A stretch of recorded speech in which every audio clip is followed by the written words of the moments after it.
A Boy Called Christmas by Matt Haig. Page 1. An Ordinary Boy. You are about to read the true story of Father Christmas. Yes, Father Christmas. You may wonder how I know the true story of Father Christmas, and I will tell you that you shouldn't really question such things. Not right at the start of a book. It's rude, for one thing. All you need to understand is that I do know the story of Father Christmas, or else why would I be writing it? Maybe you don't call him Father Christmas. Maybe you call him something else. Santa or Saint Nick or Santa Claus or Sinterklaas or Kris Kringle or Pelznickel or Papa Noel or a strange man with a big belly who talks to reindeer and gives me presents. Or maybe you have a name you've come up with yourself, just for fun. If you were an elf, though, you would always call him Father Christmas. It was the Pixies who started calling him Santa Claus and spread the word just to confuse things in their mischievous way. But whatever you happen to call him, you know about him, and that's the main thing. Can you believe there was a time when no one in the world knew about him? A time when he was just an ordinary boy called Nicholas, living in the middle of nowhere, or the middle of Finland, doing nothing with magic except believing in it. A boy who knew very little about the world except the taste of mushroom soup, the feel of a cold north wind, and the stories he was told, and who only had a doll made out of a turnip to play with. But life was going to change for Nicholas. He could never have imagined things were going to happen to him. Good things, bad things. But if you are one of those people who believe that some things are impossible, you should put this book down right away. It is most certainly not for you, because this book is full of impossible things. Are you still reading the book? Good. Elves would be proud. Then let us begin. Page 4. A Woodcutter's Son. Now, Nicholas was a happy boy. Well, actually, no. He would have told you he was happy if you asked him. And he certainly tried to be happy, but sometimes being happy is quite tricky.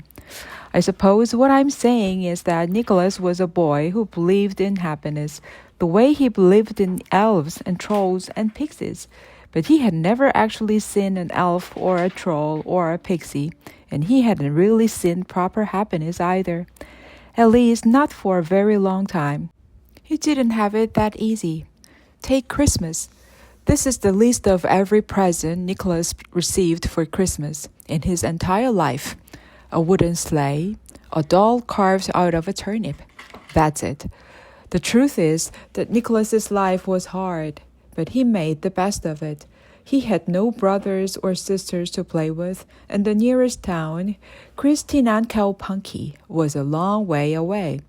It took even longer to get to than it did to pronounce. And anyway, there wasn't much to do in the town except go to church or look in the window of the toy shop. "Papa, look, a wooden reindeer!" gasped Nicholas as he pressed his nose against the glass. Or, "Look, an elf doll!" Or, "Look, a cuddly doll of the king!" And once he even asked, "Can I have one?" He looked up at his father's face, a long and thin face with thick bushy eyebrows and skin rougher than old shoes in the rain. "Do you know how much it is?" said Joel. "No," said Nicholas. And then his father held up his left hand, fingers stretched. He had only 4.5 fingers on his left hand because of an accident with an axe. A horrible accident, lots of blood. And we probably shouldn't dwell on it too much, and this is a Christmas story. 4.5 rubles? His dad looked cross. No, 5. 5 rubles. And 5 rubles for an elf doll is too much money. You could buy a cottage for that. I thought cottages cost 100 rubles, Papa. Don't try and be clever, Nicholas. I thought you said I should try and be clever.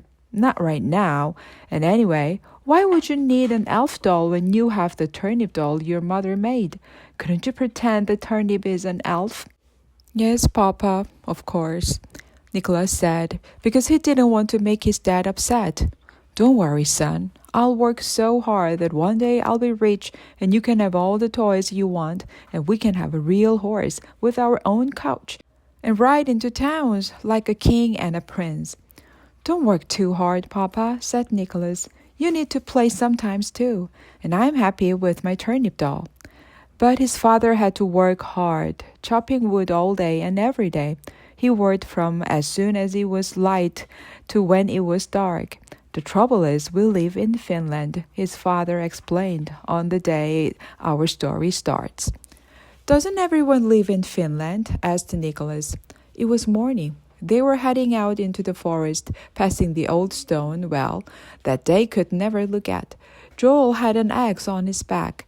The blade dazzled in the cold morning sun. No, said Joel. Some people live in Sweden, and there are about 7 people who live in Norway. Maybe even 8. The world is a big place. So, what is the problem with living in Finland, Papa? Trees. Trees? I thought you liked trees. That's why you chop them down. But there are trees everywhere, so no one pays much for... Joel stopped, turned around. What is it, Papa? I thought I heard something. They saw nothing but birch and pine trees and shrubs of herbs and heather. A tiny red-breasted bird sat on a branch. Must have been nothing, Joel said, unsure. Joel stared up at a giant pine, pressed his hand on the rough bark. This is the one. He began chopping, and Nicholas began his search for mushrooms and berries. Nicholas only had a single mushroom in his basket when he saw an animal up ahead in the distance.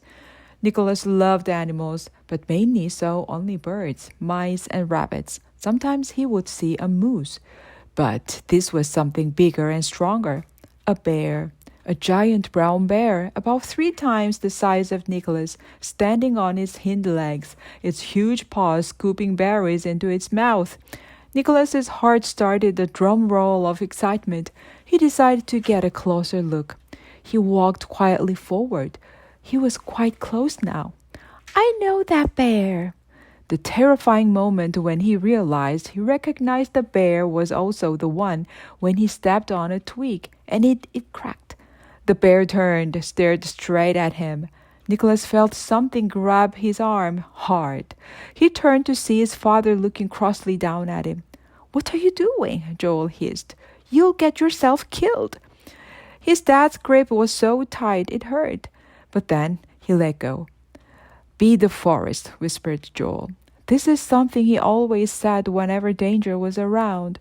Nicholas never knew what it meant. He just stayed still, but it was too late. Nicholas remembered when he was 6 years old with his mother, his jolly, singing, rosy-cheeked mother. They had been going to get some water from the well when they'd seen the exact same bear. His mother had told Nicholas to run back to the cottage, and Nicholas had run. She hadn't. Nicholas watched his dad hold his axe with a stronger grip, but he saw his dad's hand trembled. Joel pulled Nicholas back behind him in case the bear charged. Run! No, I'm staying with you. It was unclear if the bear was going to chase them. It probably wasn't. It was probably too old and tired, but it did roar at him. Then, right at that moment, there was a whistling sound. Nicholas felt something brush against his ear, like a fast feather. A moment later, a gray feathered arrow was piercing the tree beside the bear's head. The bear went down on all 4s and sloped away.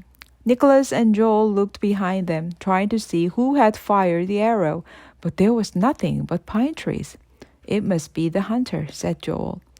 A week before, they had found an injured moose with the same gray feathered arrow sticking out of it. Nicholas had made his father help the poor creature. He'd watched him gather snow and press it around the wound before pulling the arrows out. They kept staring through the trees. They heard a twig crack, but still didn't see anything. All right, Christmas, let's go, his dad said. Nicholas hadn't been called that for a long time. Back in the old days, his father used to joke around and have fun. He used to call everyone nicknames. Nicholas's mother was Sweetbread, even though her real name was Lilia. and Nicholas himself was nicknamed Christmas because he had been born on Christmas Day. His father had even engraved his wooden sleigh with the nickname. "Look at him, Sweetbread, our little boy Christmas." He was hardly ever called that now. "But don't ever go spying on bears, okay? You'll get yourself killed. Stay near me. You're still clearly a boy." A little later, after Joel had been chopping for an hour, he sat down on a tree stump. "I could help you," offered Nicholas. His father held up his left hand. This is what happens when 11-year-olds use axes. So Nicholas just kept his eyes to the ground, looking for mushrooms, and wondered if being 11 years old was ever going to be any fun. Page 14. The Cottage and the Mouse. The cottage where Nicholas and Joel lived was the second smallest cottage in the whole of Finland. It had only one room, so the bedroom was also the kitchen and the living room and the bathroom. Actually, there was no bath. There wasn't even a toilet. The toilet was just a massive deep hole in the grounds outside. The house had 2 beds with mattresses stuffed with straw and feathers. The sleigh was always kept outside, but Nicholas kept his turnip doll beside the bed to remind him of his mother. But Nicholas didn't mind. It didn't really matter how small the house was if you had a big imagination. And Nicholas spent his time daydreaming and thinking of magical things like pixies and elves. So the best part of Nicholas's day was bedtime, because this was when his father would tell him a story. A little brown mouse, whom Nicholas named Mika, would sneak into the warmth of the cottage and listen too. Well, Nicholas liked to think that Mika was listening, but really he was just fantasizing about cheese, which took quite a lot of fantasizing, as Mika was a forest mouse, and there weren't any cows or goats in this forest, and he had never seen or smelled cheese, let alone tasted it. But Mika, like all mice, believed in the existence of cheese and knew it would be very, very good if he got an opportunity to taste it. Anyway, Nicholas would lie there in the happy coziness of his bedcloth and listen intently to his father's stories. Joel always looked tired. He had rings under his eyes. He seemed to get a new one every year, like a tree. "Now," said his father that night, "what story would you like tonight?" "I'd like you to tell me about the elves." "Again? You've been told about the elves every night since you were 3.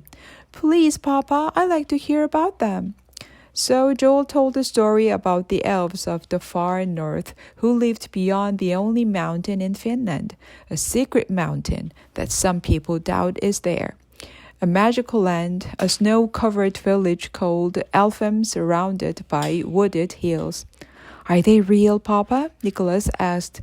"Yes, I've never seen them," his father said sincerely, "but I believe they are. And sometimes believing is as good as knowing." And Nicholas agreed, but Mika the mouse disagreed, or he would have done if he had understood. If he had understood, he would have said, "I'd rather taste real cheese than just believe in it." But for Nicholas, it was enough. "Yes, Papa, I know believing is as good as knowing. I believe the elves are friendly. Do you?" "Yes," said Joel. "And they wear brightly colored clothes." "You wear colorful clothes, Papa." This was true, but Joel's clothes were made from leftover rags he got for free from the tailor in town. He had made himself multicolored patchwork trousers and a green shirt, and best of all, a big fluffy red hat with a white furry rim and a fluffy white cotton bobble. "Oh, yes, I do, but my clothes are getting old and tatty. The elves' clothes always look brand new, and—" He stopped right there. There was a noise outside, and a moment later came 3 hard knocks on the door. Page 18. The Hunter. "That's strange," said Joel. "Maybe it's Aunt Carlotta," said Nicholas, really hoping more than anything in the world that it wasn't Aunt Carlotta. Joel walked over to the door. It wasn't a long walk. It only took him 1 step. He opened the door to reveal a man. A tall, strong, broad-shouldered, square-jawed man with hair like golden straw. He had bright blue eyes and smelt of hay and looked as powerful as 20 horses, or half a bear. He looked strong enough to lift the cottage off the ground, if that had been what he wanted. But he wasn't in the mood for lifting Cottage off the ground today. They recognized the arrows the man was carrying on his back, and their gray feathers. "It's you," said Joel, the hunter. Nicholas could see his father was impressed. "It is," said the man. Even his voice sounded like it had muscles. "My name is Anders. That was a pretty close thing with the bear earlier." "Yes, thank you."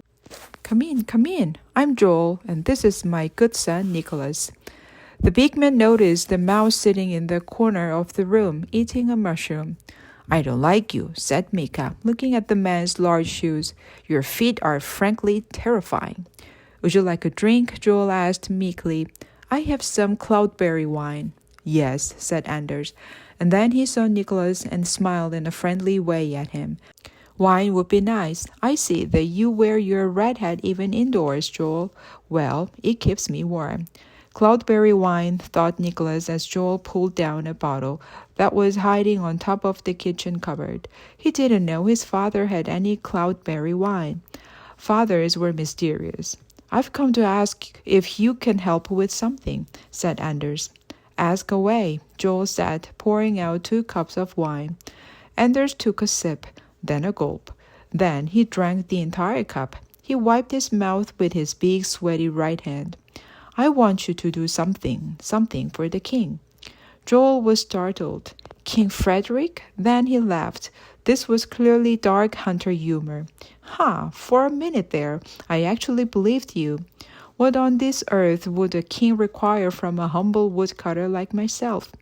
Joel waited for Anders to laugh too, but there was a long silence. "I've been watching you all day. You're good with an axe," Anders trailed off, seeing that Nicholas was sitting up in bed with wide open eyes, listening to the most exciting conversation he'd ever heard. "Maybe we should talk in private." Joel noticed so hard the white bubble on his hat fell forward. "Nicholas, could you go in the other room?" "But Papa, we don't have another room," his father sighed. "Oh, yes, you're right. Well," he said to his giant guest, "maybe we should go outside. It's quite a mild summer night. You can borrow my hat if you want." Anders laughed loud and long. "I think I'll survive without it." And so the men went outside and Nicholas went to bed, straining to hear what they said. He listened to the voices murmuring, and he could just pick out the odd word. Men, king, rubles, turku, long, mountain, weapons, distance, money. Money was mentioned a few times, but then Nicholas heard a word that made him sit up. A magical word, maybe the most magical word of all. Elves.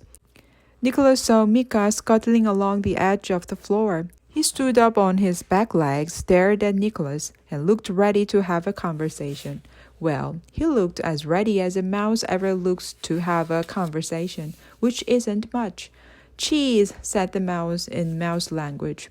"I've got a very bad feeling about all this, Mika." Mika looked up at the window, and Nicholas thought his tiny dark eyes seemed filled with worry, and his nose was twitching nervously. "And if I can't have cheese, I'll eat this stinky old vegetable creature instead." Mika turned to the turnip doll lying by Nicholas's bed and took a bite. "Hey, that was a Christmas present," said Nicholas. "I'm a mouse. Christmas means nothing to me." "Hey," said Nicholas again. But it was hard to be cross with the mouse, so he let Mika carry on nibbling the turnip doll's ear off. The man stayed outside the window for a long time, talking distant words and drinking cloudberry wine, as Nicholas lay there, worried in the dark, with a bad feeling in his stomach. Mika also had a bad feeling in his stomach.